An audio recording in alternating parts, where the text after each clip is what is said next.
यह Bible in one year का हिंदी प्रकरण है। 143वां दिन, आपके जीवन का प्रेम। फरवरी 1977 में बिशप फेस्टो किवेंगा चर्च लीडर्स समूह के एक भाग थे जिन्होंने विरोध के एक पत्र को तानाशाह शासक एडी अमीन तक पहुंचाया। उस समय युगांडा में होने वाली पिटाई, मनमानी हत्या और लोगों के लापता होने के विरोध में बोलते हुए अगले दिन फेस्टो किवेंगा के मित्र लीडर प्रधान बिशप जनानी लुवूम की हत्या करवा दी गई एडी अमीन के द्वारा, और बिशप छिप गए और फिर निर्वासित हो गए।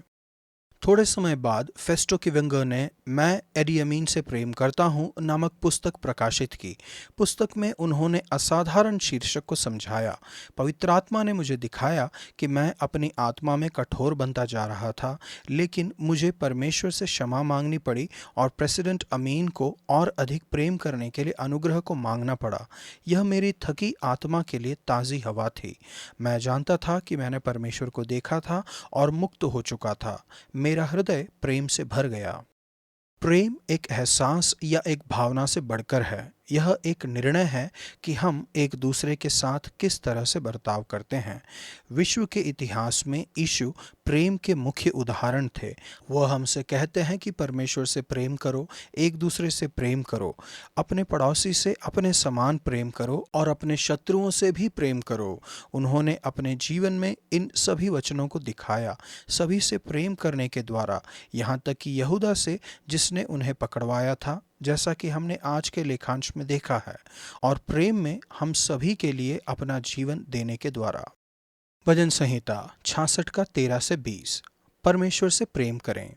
जब आप परेशानी में होते हैं तब क्या आप एक वायदा करते हैं कि यदि परमेश्वर आपकी प्रार्थना का उत्तर दें तो आप कुछ करेंगे, या आप कोई ऐसी चीज़ फिर कभी नहीं करेंगे?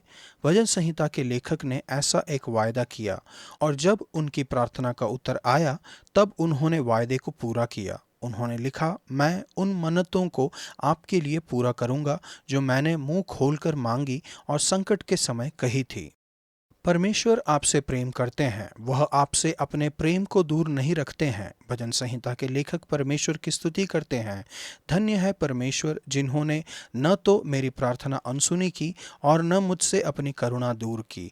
परमेश्वर के लिए और दूसरों के लिए आपका प्रेम आपके लिए परमेश्वर के प्रेम का हर एक उत्तर है। हम प्रेम करते हैं क्योंकि उन्होंने पहले हमसे प्रेम किया। पहला यूहन्ना 4 का 19। परमेश्वर आपके लिए अपने प्रेम में आपकी प्रार्थनाओं को सुनते हैं और उत्तर देते हैं। यदि आप परिपूर्णता तक परमेश्वर के प्रेम का आनंद लेना चाहते हैं, प्रार्थनाओं के उत्तर अनुभव करना चाहते हैं और परमेश्वर के लिए अपने प्रेम को देखना चाहते हैं, तो आपको एक चीज़ मना करनी है। भजन संहिता के लेखक लिखते हैं, यदि मैं मन में अनर्थ की बात सोचता तो परमेश्वर मेरी न सुनता। भजन संहिता 66 का 18। यदि भूतकाल में कोई पाप हुआ है तो आप इसे मान सकते हैं और पश्चाताप कर सकते हैं और क्षमा पा सकते हैं। यदि हम भविष्य में सोच समझ कर पाप करने की योजना बनाते हैं तो यह परमेश्वर के साथ हमारे संबंध में बाधा डालता है। तब हम एक स्पष्ट विवेक के साथ परमेश्वर की उपस्थिति में नहीं आ सकते हैं। यह उनके प्रेम के अनुभव में बाधा डालता है। ऐसा इसलिए है क्योंकि परमेश्वर ने अपने प्रेम में, परमेश्वर ने तो सुना है, उसने मेरी प्रार्थना की ओर ध्यान दिया है। इसके प्रति उत्तर में भजन संहिता के लेखक चाहते हैं कि दूसरे उनकी सुने।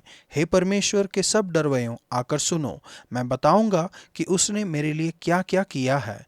लोगों की गवाही को सुनना बहुत उत्साहित करता है कि परमेश्वर ने उनके जीवन में क्या क्या किया है। यह हम सभी को उत्साहित करता है और हमारे विश्वास को बढ़ाता है। परमेश्वर आपकी क्षमा, दया और प्रेम के लिए आपका धन्यवाद। उन बहुत से समयों के लिए आपका धन्यवाद जब आपने प्रार्थना में मेरी आवाज़ को सुना है और उत्तर दिया है। धन्य है परमेश्वर जिसने न तो मेरी प्रार्थना अनसुनी की और न मुझसे अपनी करुणा दूर की। नया नियम, यूहन्ना 13 का 18 से 38। एक दूसरे से प्रेम करें।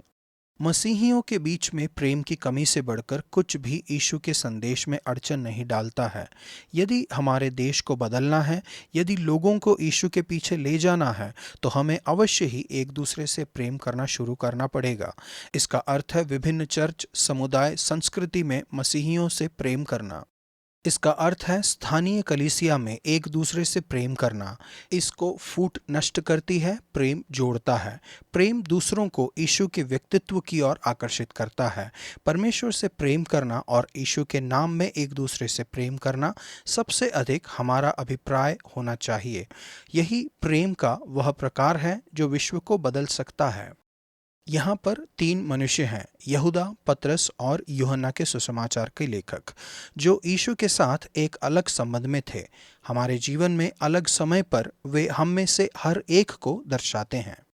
यूहन्ना के सुसमाचार के लेखक यीशु के प्रेम को एक बहुत ही घनिष्ठ तरीके से जानते थे। सभी चेलों में यह यीशु के नज़दीकी मित्र थे। वह उनके बगल में बैठते थे। इस सुसमाचार में 4 बार यूहन्ना अपना वर्णन चेला जिससे यीशु ने प्रेम किया के रूप में करते हैं। यहाँ पर क्रूस पर, खाली कब्र पर और जी उठे यीशु के साथ वह प्रकट करते हैं कि हम यीशु के साथ नज़दीकी संगति में बुलाए गए हैं। यीशु के प्रेम के इस आत्मिक अनुभव के कारण यूहन्ना का सुसमाचार और पत्रियां प्रेम के विषय में बहुत कुछ बताते हैं। वह बताते हैं कि यीशु ने अपने चेलों से कहा, मैं तुम्हें एक नई आज्ञा देता हूँ कि एक दूसरे से प्रेम रखो, जैसा कि मैंने तुमसे प्रेम रखा है वैसे ही तुम भी एक दूसरे से प्रेम रखो। यदि आपस में प्रेम रखोगे तो इसी से सब जानेंगे कि तुम मेरे चेले हो। विभिन्न कारणों से लोग प्रेम करने में असफल हो जाते हैं। यीशु के बहुत नज़दीकी होने के बावजूद यहूदा यीशु को पकड़वाता है। जो मेरी रोटी खाता है उसने मुझ पर लात उठाई, शैतान ने इसमें प्रवेश किया। यहाँ पर हम प्रेम की विपरीत स्थिति को देखते हैं। यहूदा ने प्रेम से नफरत की, उसने यीशु के विरुद्ध विद्रोह किया, फिर भी यीशु यहूदा से प्रेम करते थे। पतरस ने यीशु से प्रेम किया, लेकिन वह यीशु के मानवीय दर्शन और उनके मिशन का एक बहुत ही जटिल व्यक्तित्व था। पतरस ने कहा कि वह यीशु के लिए अपनी जान दे देंगे, लेकिन यीशु उनसे कहते हैं तू 3 बार मुझे नकारेगा, और पतरस ने यही किया। फिर भी यीशु ने पतरस से प्रेम किया। यीशु हमारे सामने यह अद्भुत चुनौती रखते हैं, जैसा मैंने तुमसे प्रेम किया है वैसे ही तुम भी एक दूसरे से प्रेम करना। आपके लिए अपना जीवन देने के द्वारा यीशु ने आपसे प्रेम किया। वह कहते हैं कि आपको उनके उदाहरण के पीछे चलना है और स्वयं बलिदान वाला प्रेम दर्शाना है। यह एक सच्चे मसीह का चिन्ह है। यदि आपस में प्रेम रखोगे तो इसी से सब लोग जानेंगे कि तुम मेरे चेले हो। प्रेम सुसमाचार के प्रचार का सबसे प्रभावशाली माध्यम है। जब लोग सच्चे प्रेम को देखते हैं तब वे परमेश्वर को देखते हैं। लोगों को यीशु के बारे में बताने का सर्वश्रेष्ठ तरीका है उनसे प्रेम करना और यीशु के दूसरे अनुयायियों से प्रेम करना। सामान्य रूप से विश्व में लोग उन लोगों के साथ समूह में जुड़ते हैं जिनसे वे स्वाभाविक रूप से आकर्षित होते हैं और जो उनकी तरह ही सोचता है। हम अलग हैं। यीशु मसीह का चर्च विभिन्न लोगों को एक साथ लाता है। विभिन्न परिवार वाले, विभिन्न रुचि रखने वाले, विभिन्न उम्र वाले, जाति, प्रजाति, दृष्टिकोण, जीवन शैली, राय और नजरिए रखने वाले लोग, सभी जो एक दूसरे से प्रेम रखते हैं। परमेश्वर हमारी सहायता कीजिए कि हम एक दूसरे से प्रेम करें जैसा कि आपने हमसे प्रेम किया है। होने दीजिए कि हम सभी चर्च में, समुदायों में और स्थानीय, राष्ट्रीय और अंतर्राष्ट्रीय चर्च की संस्कृति में मसीह के बीच में एक नए प्रेम को देखें। होने दीजिए कि हमारे प्रेम के द्वारा विश्व बदल जाए। पुराना नियम, पहला शमूएल 13 का 1 से 14 के 23 तक। परमेश्वर जैसा प्रेम करें। आपके जीवन में ऐसे समय आते हैं जब आप परेशानियों से घिरा हुआ महसूस करते हैं। बीमारी, प्रलोभन, आपके विश्वास पर प्रहार और इसी तरह से। लेकिन परमेश्वर आपको बचा सकते हैं जब आप आपके पक्ष में कार्य करते हैं। चाहे आप अपने शत्रु के द्वारा कितने ही क्यों न गिर गए हों, जब परमेश्वर आपके पक्ष में कार्य करते हैं तब आप बच जाएंगे। परमेश्वर पर भरोसा कीजिए, केवल तब नहीं जब चीजें अच्छी तरह से हो रही हैं, किंतु कठिन समयों में भी। परमेश्वर विश्वास के पुरुषों और महिलाओं को खोज रहे हैं।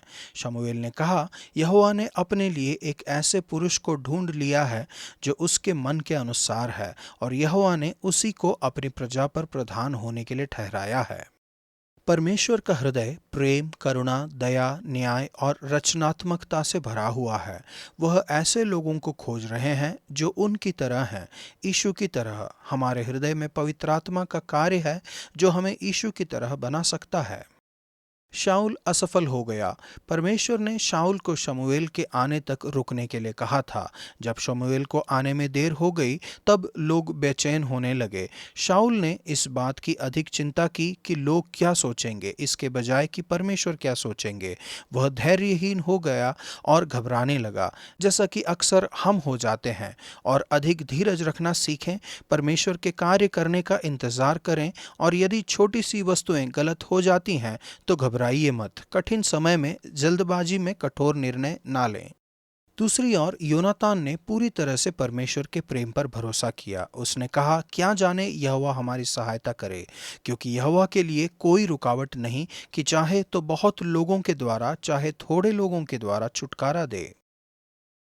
परमेश्वर, कृपया मुझे अपने जैसा एक हृदय दें, प्रेम का एक हृदय। आपके असफल न होने वाले प्रेम पर भरोसा करने में मेरी सहायता कीजिए। आपका धन्यवाद, क्योंकि आपका प्रेम पवित्र आत्मा के द्वारा मेरे हृदय में उंडेला गया है, जो कि मुझे दिया गया है। परमेश्वर, कृपया आज अपना प्रेम मेरे हृदय में उंडेल दें।